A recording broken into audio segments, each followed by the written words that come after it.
So hello everyone, कैसे हैं आप सब लोग। आज हम क्लास 9th का साइंस का चैप्टर ग्रेविटेशन पढ़ने जा रहे हैं। तो बिना किसी देरी के कॉपी पेन निकाल के शुरू हो जाते हैं, क्योंकि आज हम कुछ इंपॉर्टेंट बातों पर डिस्कस करेंगे। सबसे पहले जो हमारे चैप्टर की शुरुआत है, हम उसमें जानेंगे कि ग्रेविटी को जो हम समझते हैं कि भाई न्यूटन के सर पे एप्पल गिरा और न्यूटन ने ग्रेविटी को डिस्कवर कर लिया, लेकिन ये केवल एक कहानी तक सीमित है। यहाँ पर ग्रेविटी की शुरुआत नहीं होती है। ग्रेविटी का हम कुछ हिस्टोरिकल पॉइंट देखेंगे, उसका कुछ हिस्टोरिकल डेवलपमेंट देखेंगे, तो वहाँ से समझेंगे कि जो ग्रेविटी है असल में ये हमें क्या समझाना चाहती है, क्या एक्सप्लेन करती है। सो बिना किसी देरी के शुरू करते हैं।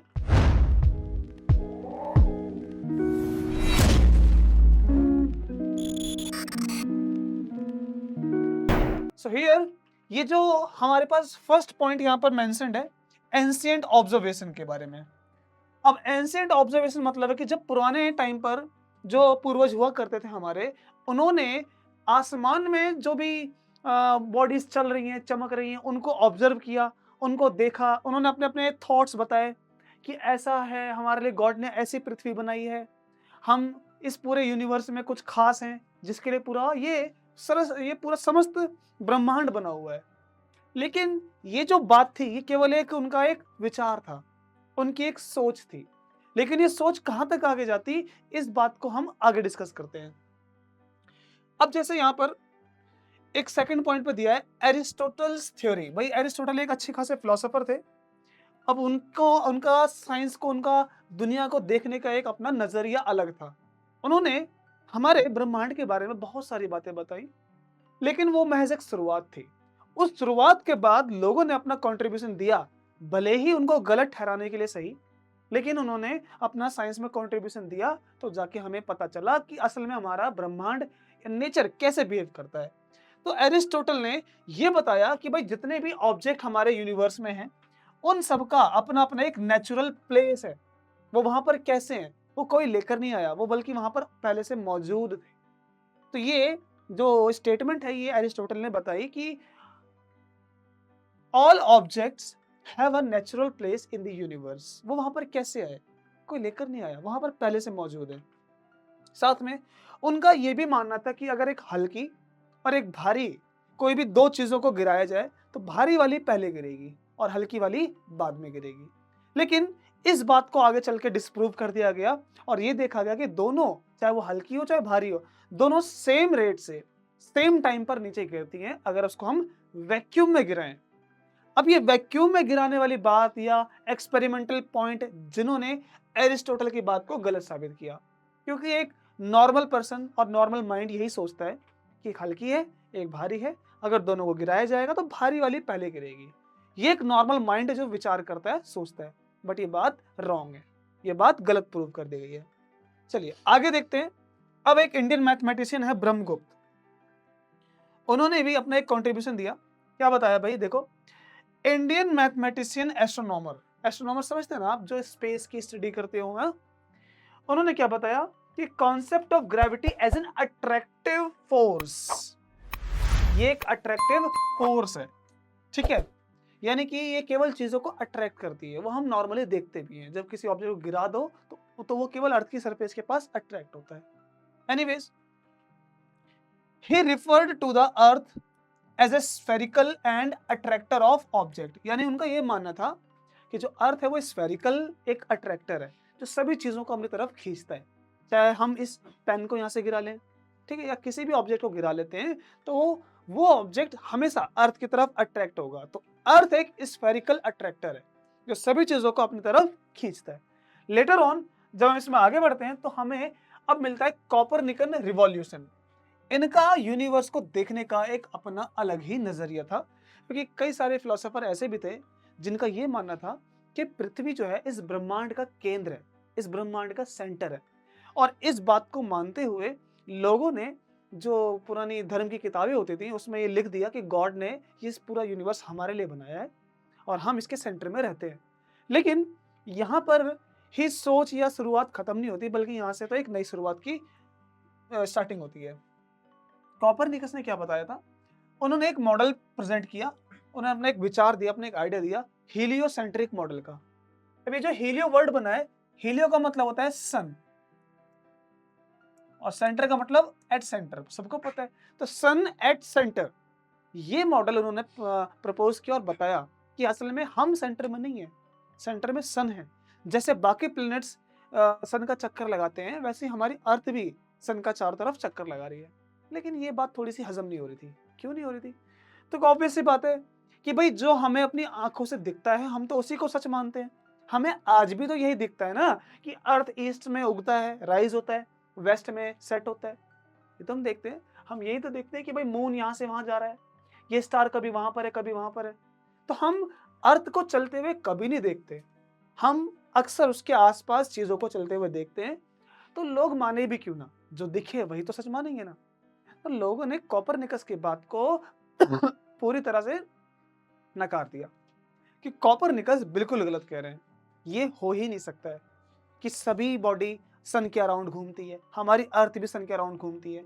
क्या हम अर्थ का घूमना महसूस कर सकते हैं? बिल्कुल नहीं कर सकते।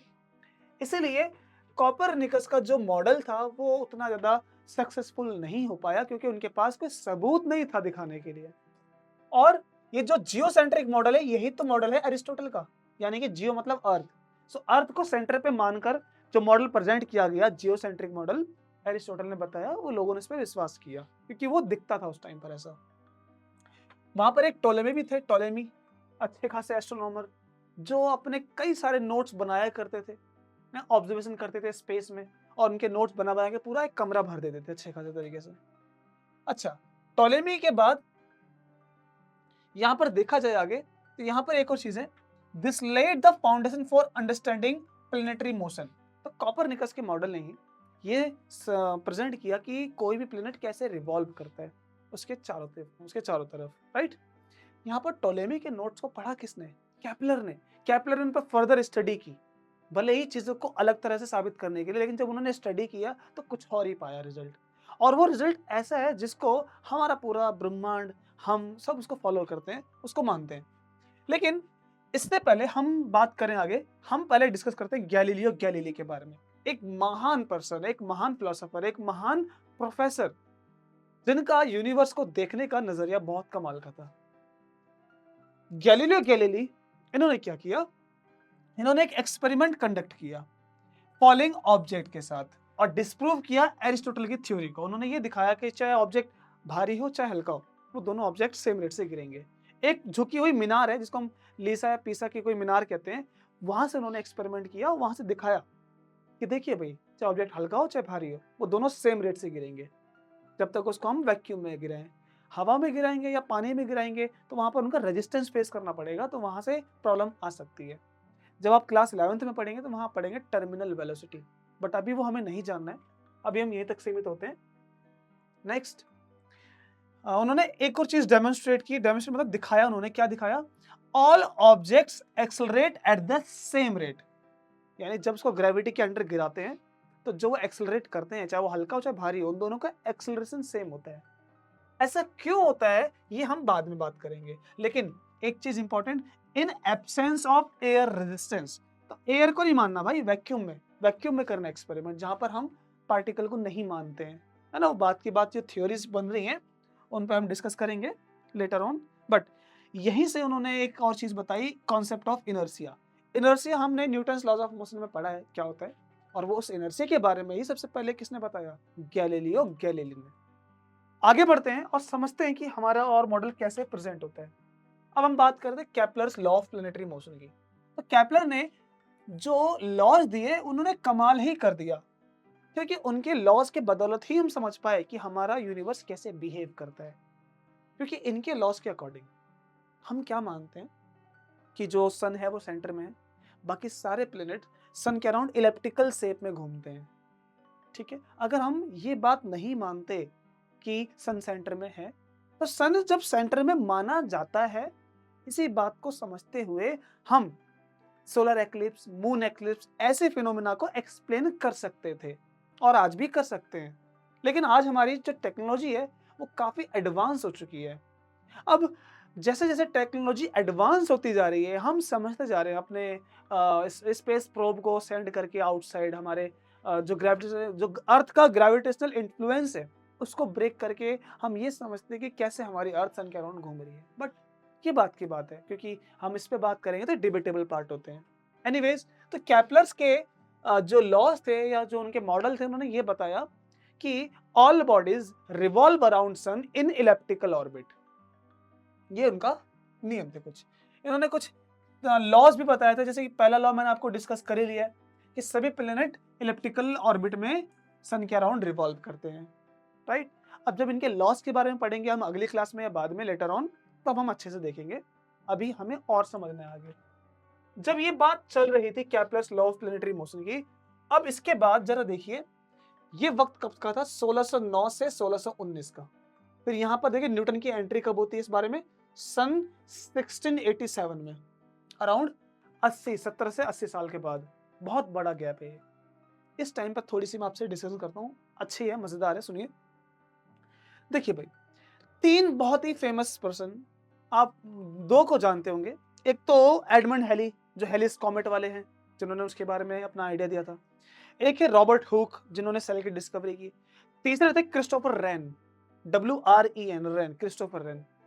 यहां पर ये तीनों ने आपस में जब मीटिंग की, डिस्कशन किया, तो इन्होंने एक कंक्लूजन निकाला, वो ये कि भाई सब लोग जानते हैं कि केपलर्स के लॉ के अकॉर्डिंग सारे प्लेनेट सन के अराउंड इलिप्टिकल ऑर्बिट में घूमते हैं। तो एडमंड हेली ने कहा कि जो मुझे इन लॉस के बारे में बताएगा या इनका एक मैथमेटिकल फॉर्मुलेशन देगा, उसको कुछ इनाम दिया जाएगा।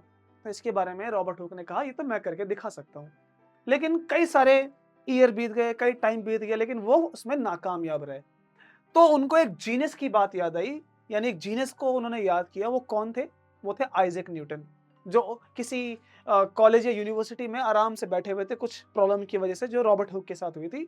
हमें वो डिस्कस नहीं करना है। लेकिन जब एडमंड हेली न्यूटन के पास जाते हैं तो न्यूटन से बोलते हैं, क्या आपके पास कोई ऐसा मैथमेटिकल फॉर्मूला है जो इस बात को साबित कर सके कि सारे प्लेनेट सन के अराउंड में घूमते हैं इलेक्ट्रिकल ऑर्बिट में? तो उन्होंने बोला यस, उनके पास था फॉर्मूला। तो जब न्यूटन ने इसको फॉर्मुलेट किया, तो उनकी बात को सामने लाने के लिए एडमंड हेली का बहुत बड़ा रोल है। उनकी एक बुक पब्लिश हुई, उसका नाम क्या था?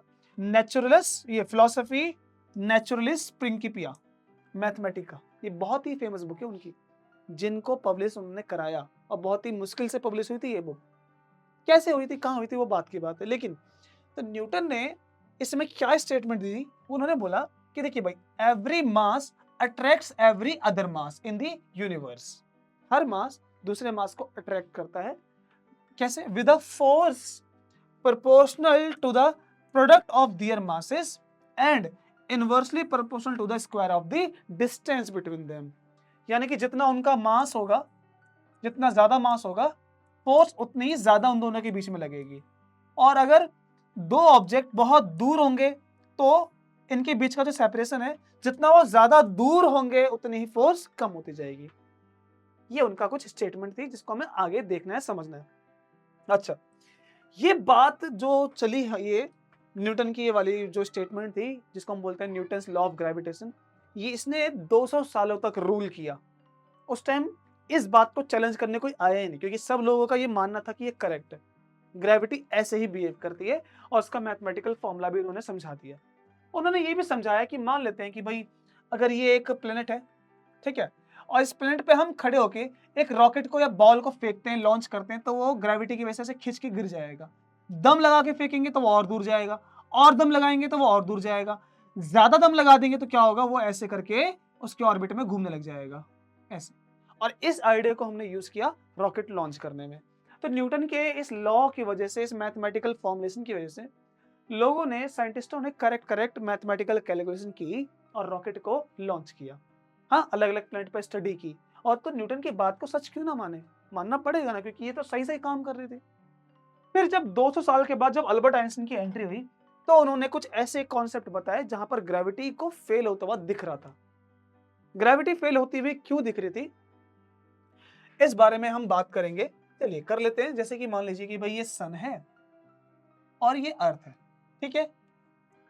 अच्छा, अब सन से अर्थ पर लाइट को आने में लगभग 8 मिनट कुछ सेकंड लगते हैं, ठीक है ना, इतना।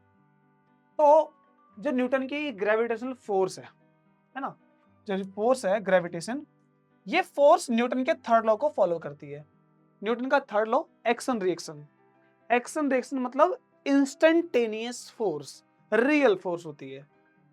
ये जो मैंने वर्डिंग बोली इंस्टेंटेनियस रियल फोर्स का मतलब है वो फोर्स जो हमेशा जोड़े में होती है। एक्शन रिएक्शन यानी जितनी फोर्स सन अर्थ पर लगाएगा, अर्थ भी सन पर उतनी ही फोर्स लगाएगी, दोनों इक्वल एंड ऑपोजिट फोर्स लगाएंगे। ये बात न्यूटन की स्टेटमेंट की है। लेकिन अब आइंस्टाइन ने सोचा कि भाई जब लाइट को यहां से यहां आने में 8 मिनट लगता है तो लाइट से तेज कुछ जा नहीं सकता। ये उनकी थ्योरी थी कि nothing can move faster than speed of light. तो लाइट को जब 8 मिनट लगता है तो न्यूटन की ग्रेविटेशनल फोर्स इंस्टेंटेनियस कैसे हो सकती है ना? क्योंकि अगर ये इंस्टेंटेनियस नहीं हुई तो ये फोर्स नहीं है, न्यूटन का थर्ड लॉ नहीं मानेगी जो रियल फोर्स के बारे में। अगर ये रियल फोर्स नहीं है तो क्या है ये तो आइंस्टाइन सही है कि nothing can move faster than light, या फिर न्यूटन ठीक है। जब लेटर ऑन एक्सपेरिमेंट किए गए तो पता चला कि आइंस्टाइन ही करेक्ट थे। तो ग्रेविटी एज ए फोर्स जो हम पढ़ते हैं वो कितना सच है, क्योंकि जब हम रॉकेट लॉन्च की बात करते हैं तो वहां तक तो वो करेक्ट है, फिर जब हम आगे पढ़ते हैं जो आइंस्टाइन की थ्योरी है वहां पर वो गलत होती है। तो कितनी हमें सच्चाई है इस बारे में थोड़ा डिस्कस कर लेते हैं। जो आइंस्टाइन की थ्योरी ऑफ जनरल रिलेटिविटी है, जो ग्रेविटेशन के बारे में बताती है, ग्रेविटी की थ्योरी, वो ये भी एक्सप्लेन कर देती है कि कैसे रॉकेट वहां काम करता है। ये समझ लो कि न्यूटन के यूनिवर्सल लॉ ऑफ ग्रेविटेशन का ही वो एक्सटेंडेड पार्ट है। तो इसलिए आपको न्यूटन लॉ ऑफ ग्रेविटेशन अच्छे से पढ़ना पड़ेगा, तब जाके आप यहाँ पर अपना कुछ कंट्रीब्यूशन कर सकते हैं लेटर ऑन जब कभी बड़ी क्लास में आएंगे तो। खैर, अब आइंस्टाइन की थ्योरी ऑफ ग्रेविटी है वो किस बारे में डिस्क्राइब करती है अभी ये जानने का सही वक्त नहीं है, लेकिन फिर भी आपको इतना तो जानना चाहिए और ये आपका हक भी, आपको जानना चाहिए। क्या जानना चाहिए कि भाई क्या जो हम ग्रेविटी पढ़ रहे हैं वो वहीं तक सीमित है कि या आगे भी है? वो आगे भी है। इवन यहां पर भी है कि ग्रेविटी का सोर्स क्या है, अभी तक नहीं पता चल पाता है कि ग्रेविटी किस वजह से ओरिजिनेट होती है। लेकिन आइंस्टाइन थ्योरी कहती है कि वो एक मास ही करता है, एक मास स्पेस टाइम में यानी स्पेस में जाता है और वो स्पेस टाइम को अपने चारों तरफ मोड़ देता है, कर्व कर देता है, वो ग्रेविटी बन जाती है। कैसे बनती है अभी आप 9th क्लास में, तो अभी पहले हम लिमिटेड पढ़ेंगे, उसके बाद कभी हमें ये जानना होगा तो अच्छे से जानेंगे। ओके, तो आई होप कि ये जो चीजें हैं हिस्टोरिकल डेवलपमेंट, ये हमने फास्ट कवर किया है और अच्छे से कवर किया है।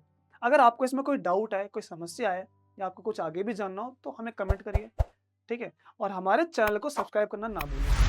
तो मिलते हैं अगली क्लास में अगले लेक्चर के साथ, तब तक धन्यवाद। Spent all my life holding all of it closely. I played it innocent, a feel of discontent. I'm finally facing it all, fearless.